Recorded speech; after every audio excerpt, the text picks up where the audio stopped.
बाबा मेरी यादों को सीने में समा लेना।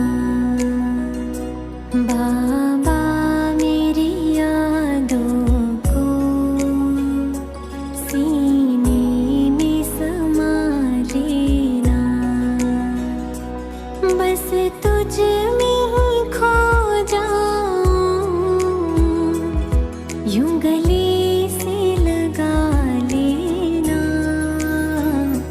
बाबा मेरी यादों को सीने में समा लेना।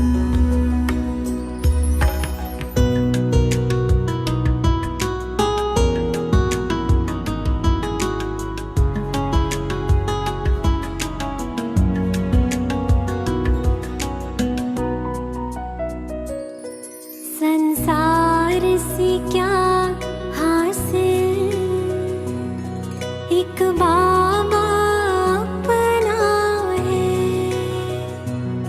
संसार से क्या हासिल, एक बाबा अपना है। तेरा बन के ही रहना मेरे दिल का ये सपना है। जीवन के पग पग में मेरे संग तो सदा चलना। बाबा मेरी यादों को सीने में समा लेना।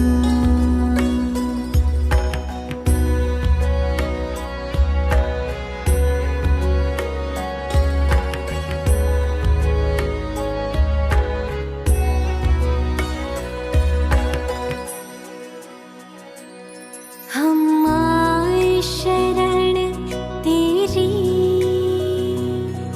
भरने अपनी झोली।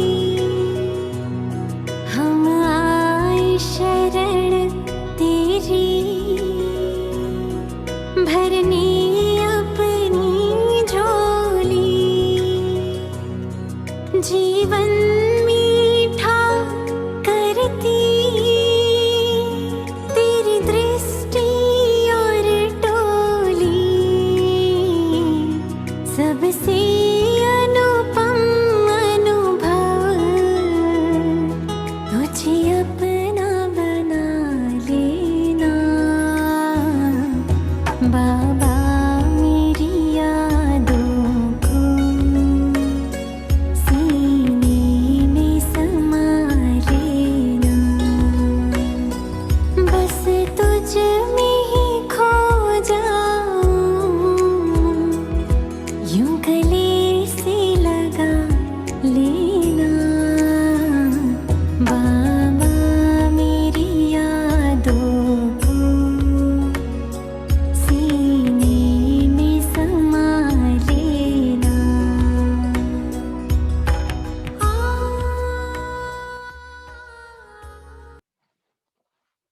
ओम शांति।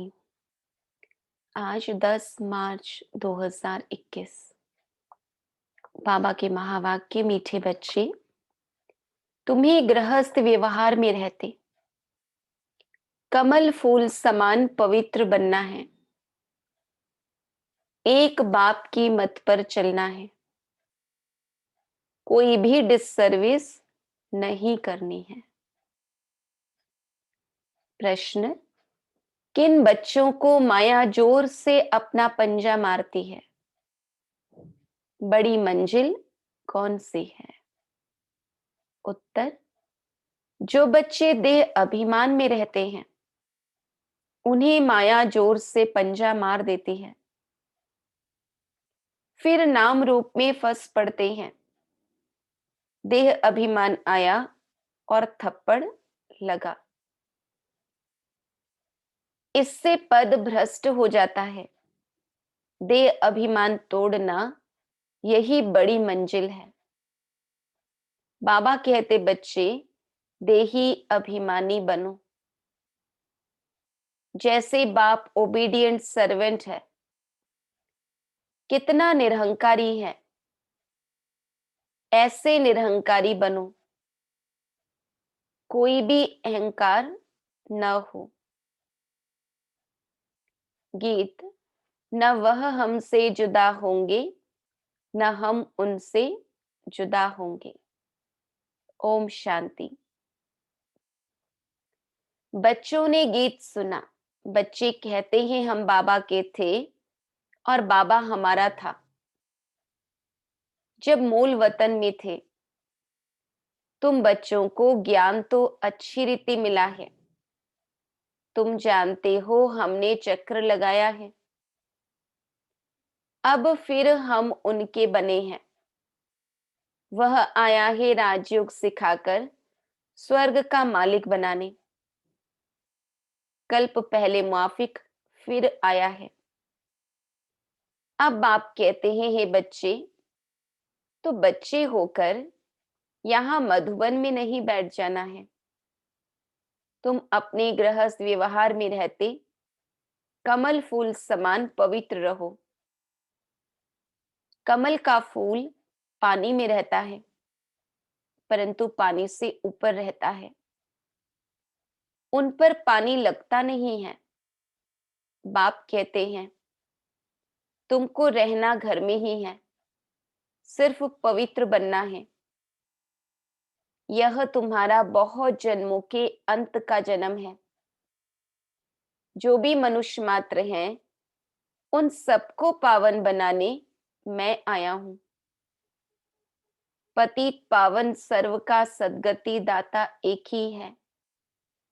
उनके सिवाय पावन कोई बना नहीं सकता। तुम जानते हो आधा कल्प से हम सीढ़ी उतरते आए हैं। 84 जन्म तुमको जरूर पूरे करने हैं और 84 का चक्र पूरा कर जब फिर जड़जड़ीभूत अवस्था को पाते हैं, तब मुझे आना पड़ता है। बीच में और कोई पतित से पावन बना नहीं सकता। कोई भी न बाप को न रचना को जानते हैं। ड्रामा अनुसार सबको कलयुग में पतित तमो प्रधान बनना ही है। बाप आकर सबको पावन बनाए शांति धाम ले जाते हैं और तुम बाप से सुख धाम का वर्षा पाते हो। सत्युग में कोई दुख होता नहीं है। अभी तुम जीते जी बाप के बने हो। बाप कहते हैं तुमको गृहस्थ व्यवहार में रहना है। बाबा कभी किसको कह नहीं सकते कि तुम घर बार छोड़ो, नहीं। गृहस्थ व्यवहार में रहते सिर्फ अंतिम जन्म पवित्र बनना है। बाबा ने कभी कहा है क्या कि तुम घर बार छोड़ो, नहीं। तुमने ईश्वरीय सेवा अर्थ आपे ही छोड़ा है। कई बच्चे हैं घर गृहस्थ में रहते भी ईश्वरीय सर्विस करते हैं, छुड़ाया नहीं जाता है। बाबा किसको भी छुड़ाते नहीं हैं। तुम तो आपे ही सर्विस पर निकले हो। बाबा ने किसको छुड़ाया नहीं है। तुम्हारे लौकिक बाप शादी के लिए कहते हैं, तुम नहीं करते हो क्योंकि तुम जानते हो कि अब मृत्यु लोक का अंत है। शादी बर्बादी ही होगी। फिर हम पावन कैसे बनेंगे। हम क्यों न भारत को स्वर्ग बनाने की सेवा में लग जाएं। बच्चे चाहते हैं कि राम राज्य हो। पुकारते हैं ना, हे पतित पावन सीताराम, हे राम आकर भारत को स्वर्ग बनाओ। कहते भी हैं परंतु समझते कुछ नहीं है। सन्यासी लोग कहते हैं इस समय का सुख काग बिष्ठा के समान है। बरोबर है भी ऐसे। यहाँ सुख तो है ही नहीं।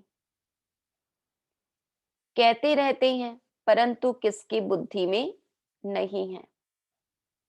बाप कोई दुख के लिए यह सृष्टि थोड़ी रचते हैं। बाप कहते हैं क्या तुम भूल गए हो, स्वर्ग में दुख का नाम निशान नहीं रहता है। वहां कंस आदि कहां से आए। अब बेहद का बाप जो सुनाते हैं उनकी मत पर चलना है। अपनी मनमत पर चलने से बर्बादी कर देते हैं। आश्चर्यवत सुनंती कथंती भागंती या ट्रेटर बनंती। कितनी जाकर डिससर्विस करते हैं, उनका फिर क्या होगा। हीरे जैसा जीवन बनाने बदले कौड़ी मिसल बना देते हैं। पिछाड़ी में तुमको सब अपना साक्षात्कार होगा। ऐसी चलन के कारण यह पद पाया। यहां तो तुमको कोई भी पाप नहीं करना है, क्योंकि तुम पुण्य आत्मा बनते हो। पाप का फिर 100 गुना दंड हो जाएगा। भल स्वर्ग में तो आएंगे परंतु बिल्कुल ही कम पद। यहां तुम राजयोग सीखने आए हो, फिर प्रजा बन जाते हैं। मर्तबे में तो बहुत फर्क है ना। यह भी समझाया है। यज्ञ में कुछ देते हैं फिर वापिस ले जाते हैं तो चंडाल का जन्म मिलता है। कई बच्चे फिर चलन भी ऐसी चलते हैं जो पद कम हो जाता है। बाबा समझाते हैं ऐसे कर्म नहीं करो जो राजा रानी के बदले प्रजा में भी कम पद मिले। यज्ञ में स्वाहा होकर भागंती होते तो क्या जाकर बनेंगे। यह भी बाप समझाते हैं बच्चे कोई भी विकर्म नहीं करो, नहीं तो 100 गुना सजाएं मिलेंगी। फिर क्यों नुकसान करना चाहिए। यहां रहने वालों से भी जो घर गृहस्थ में रहते हैं, सर्विस में रहते हैं, वे बहुत ऊंच पद पाते हैं।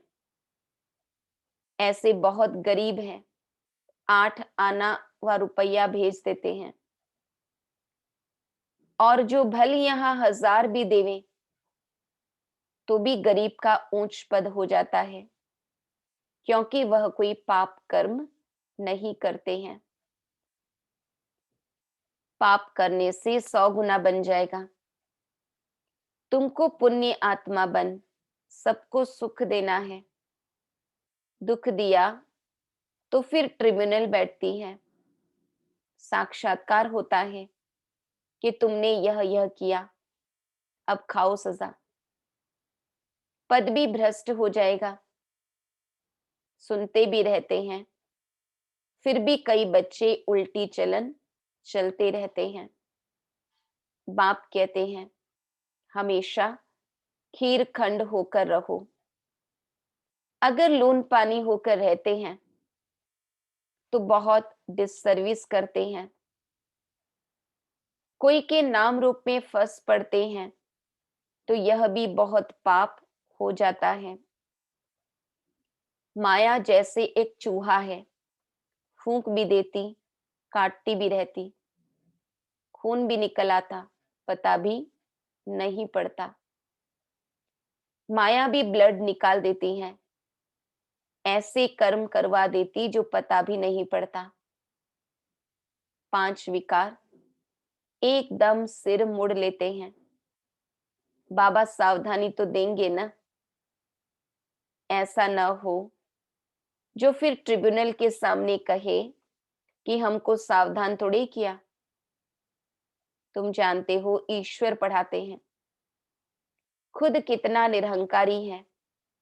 कहते हैं हम ओबीडिएंट सर्वेंट हैं, कोई कोई बच्चों में कितना अहंकार रहता है, बाबा का बनकर फिर ऐसे ऐसे कर्म करते हैं जो बात मत पूछो। इससे तो जो बाहर गृहस्थ व्यवहार में रहते हैं वह बहुत ऊंच चले जाते हैं। देह अभिमान आते ही माया जोर से पंजा मार देती है। देह अभिमान तोड़ना बड़ी मंजिल है। देह अभिमान आया और थप्पड़ लगा, तो देह अभिमान में आना ही क्यों चाहिए जो पद भ्रष्ट हो जाए। ऐसा न हो वहां जाकर झाड़ू लगाना पड़े। अब अगर बाबा से कोई पूछे तो बाबा बता सकते हैं, खुद भी समझ सकते हैं कि मैं कितनी सेवा करता हूं, हमने कितनों को सुख दिया है। बाबा मम्मा सबको सुख देते हैं, कितना खुश होते हैं। बाबा बॉम्बे में कितनी ज्ञान की डांस करते थे, चात्रक बहुत थे न। बाबा कहते हैं बहुत चात्रक के सामने ज्ञान की डांस करता हूं तो अच्छी अच्छी पॉइंट्स निकलती हैं, चात्रक सीखते हैं। तुमको भी ऐसा बनना है, तब तो फॉलो करेंगे, श्रीमत पर चलना है। अपनी मत पर चलकर बदनामी कर देते हैं तो बहुत नुकसान हो पड़ता है। अभी बाप तुमको समझदार बनाते हैं। भारत स्वर्ग था ना, अब ऐसा कोई थोड़े ही समझता है। भारत जैसा पावन कोई देश नहीं, कहते हैं लेकिन समझते नहीं है कि हम भारतवासी स्वर्गवासी थे, वहां अथाह सुख था।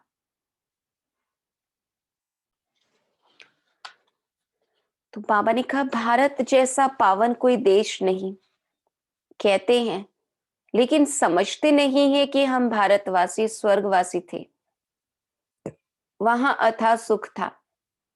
गुरु नानक ने भगवान की महिमा गाई है कि वह आकर मूत पलीती कपड़े धोते हैं, जिसकी ही महिमा है एक ओंकार। शिवलिंग के बदले अकाल तख्त नाम रख दिया है। अब बाप तुमको सारी सृष्टि का राज समझाते हैं। बच्चे, एक भी पाप नहीं करना, नहीं तो 100 गुना हो जाएगा। मेरी निंदा करवाई तो पद भ्रष्ट हो जाएगा। बहुत संभाल करनी है, अपना जीवन हीरे जैसा बनाओ, नहीं तो बहुत पछताएंगे। जो कुछ उल्टा किया है वह अंदर में खाता रहेगा। क्या कल्प कल्प हम ऐसे करेंगे जिससे नीच पद पाएंगे। बाप कहते हैं माता पिता को फॉलो करना चाहते हो तो सच्चाई से सर्विस करो। माया तो कहां न कहां से घुसकर आएगी। सेंटर्स की हेड्स को बिल्कुल निरहंकारी होकर रहना है। बाप देखो कितना निरहंकारी है। कई बच्चे दूसरों से सर्विस लेते हैं। बाप कितना निरहंकारी है, कभी किसी पर गुस्सा नहीं करते। बच्चे अगर नाफरमानवरदार हो तो बाप उनको समझा तो सकते हैं। तुम क्या करते हो बेहद का बाप ही जानते हैं। सब बच्चे एक समान सपूत नहीं होते, कपूत भी होते हैं। बाबा समझा नहीं देते हैं। ढेर बच्चे हैं, या तो वृद्धि को पाते हजारों की अंदाज में हो जाएंगे, तो बाप बच्चों को सावधानी भी देते हैं, कोई गफलत नहीं करो। यहाँ पतित से पावन बनने आए हो तो कोई भी पतित काम नहीं करो। न नाम रूप में फंसना है, न देह अभिमान में आना है। देही अभिमानी हो बाप को याद करते रहो, श्रीमत पर चलते रहो।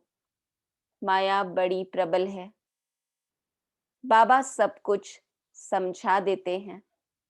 अच्छा, मीठे मीठे सिक्के लधे बच्चों प्रति मात पिता बाप दादा का याद प्यार और गुड मॉर्निंग। रूहानी बाप की रूहानी बच्चों को नमस्ते।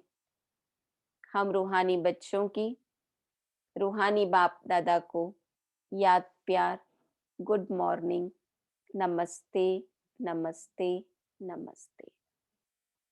धारणा के लिए मुख्य सार। बाप समान निरहंकारी बनना है, किसी से सेवा नहीं लेनी है ना। बाबा कहते जहां तक हो सके अपनी पर्सनल सेवा खुद करनी है, किसी को दुख नहीं देना है। ऐसा कोई पाप कर्म ना हो जिसकी सजा खानी पड़े। आपस में खीर खंड होकर रहना है। एक बाप की श्रीमत पर चलना है, अपनी मत पर नहीं।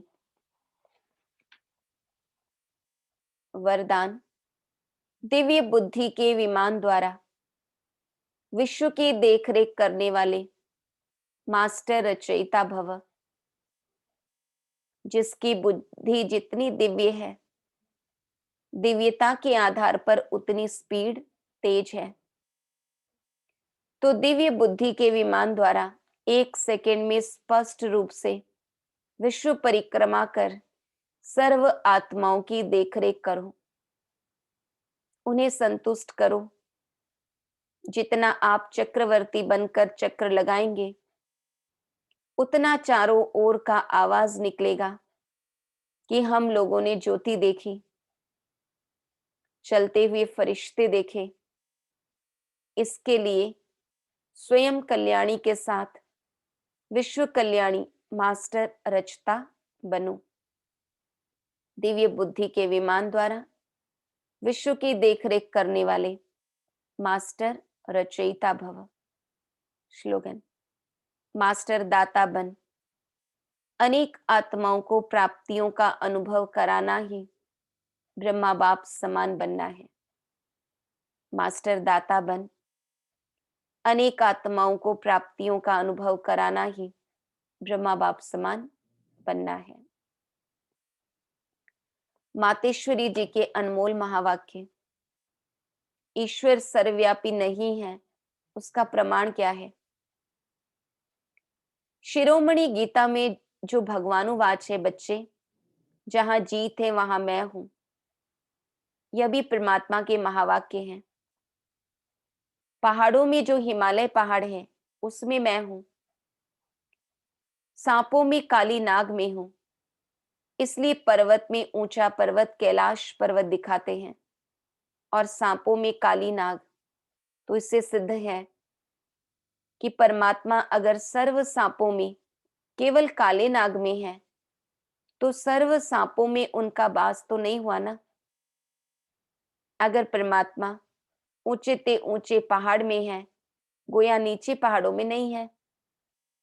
और फिर कहते हैं जहां जीत है वहां मेरा जन्म, गोया हार में नहीं हूं।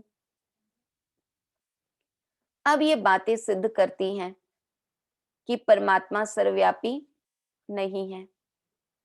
एक तरफ ऐसे भी कहते हैं और दूसरी तरफ ऐसे भी कहते हैं कि परमात्मा अनेक रूप में आते हैं। जैसे परमात्मा को 24 अवतारों में दिखाया है। कहते हैं कच्छ मच्छ आदि सब रूप परमात्मा के हैं। अब यह है उन्हों का मिथ्या ज्ञान। ऐसे ही परमात्मा को सर्वज्ञ समझ बैठे हैं, जबकि इस समय कलयुग में सर्वत्र माया ही व्यापक है। तो फिर परमात्मा व्यापक कैसे ठहरा? गीता में भी कहते हैं कि मैं फिर माया में व्यापक नहीं हूं। इससे सिद्ध है कि परमात्मा सर्वत्र नहीं है। दूसरी पॉइंट, निराकारी दुनिया आत्मा और परमात्मा के रहने का स्थान। अब यह तो हम जानते हैं कि जब हम निराकारी दुनिया कहते हैं तो निराकार का अर्थ यह नहीं कि उनका कोई आकार नहीं है। जैसे हम निराकारी दुनिया कहते हैं तो इसका मतलब है जरूर कोई दुनिया है, परंतु उसका स्थूल सृष्टि मुआफिक आकार नहीं है। ऐसे परमात्मा निराकार है, लेकिन उनका अपना सूक्ष्म रूप अवश्य है। तो हम आत्मा और परमात्मा का धाम निराकारी दुनिया है। तो जब हम दुनिया अक्षर कहते हैं तो इससे सिद्ध है वो दुनिया है और वहां रहता है, तभी तो दुनिया नाम पड़ा। अब दुनियावी लोग तो समझते हैं परमात्मा का रूप भी अखंड ज्योति तत्व है। वो हुआ परमात्मा के रहने का ठिकाना, जिसको रिटायर्ड होम कहते हैं, है ना। बाबा अपनी जिम्मेदारी निभाकर शांति में बैठ जाते हैं परम धाम में। तो हम परमात्मा के घर को परमात्मा नहीं कह सकते हैं। अब दूसरी है आकारी दुनिया, जहां ब्रह्मा विष्णु शंकर देवताएं आकारी रूप में रहते हैं। और यह है साकारी दुनिया, जिनके दो भाग हैं। एक है निर्विकारी स्वर्ग की दुनिया, जहां आधा कल्प सर्वदा सुख है, पवित्रता और शांति है। दूसरी है विकारी कलयुगी दुख और अशांति की दुनिया। अब वो दो दुनियाएं क्यों कहते हैं? क्योंकि यह जो मनुष्य कहते हैं स्वर्ग और नरक, दोनों परमात्मा की रची हुई दुनिया है। इस पर परमात्मा के महावाक्य हैं, बच्चे, मैंने कोई दुख की दुनिया नहीं रची, जो मैंने दुनिया रची है वो सुख की रची है। अब यह जो दुख और अशांति की दुनिया है, वो मनुष्य आत्माएं अपने आप को और मुझ परमात्मा को भूलने के कारण यह हिसाब किताब भोग रहे हैं। बाकी ऐसे नहीं। जिस समय सुख और पुण्य की दुनिया है, वहां कोई सृष्टि नहीं चलती। हाँ, अवश्य जब हम कहते हैं कि वहां देवताओं का निवास स्थान था, तो वहां सब प्रवृत्ति चलती थी, परंतु इतना जरूर था, वहां विकारी पैदाइश नहीं थी, जिस कारण इतना कर्म बंधन नहीं था। उस दुनिया को कर्म बंधन रहित स्वर्ग की दुनिया कहते हैं। तो एक है निराकारी दुनिया, दूसरी है आकारी दुनिया, तीसरी है साकारी दुनिया। अच्छा, ओम शांति।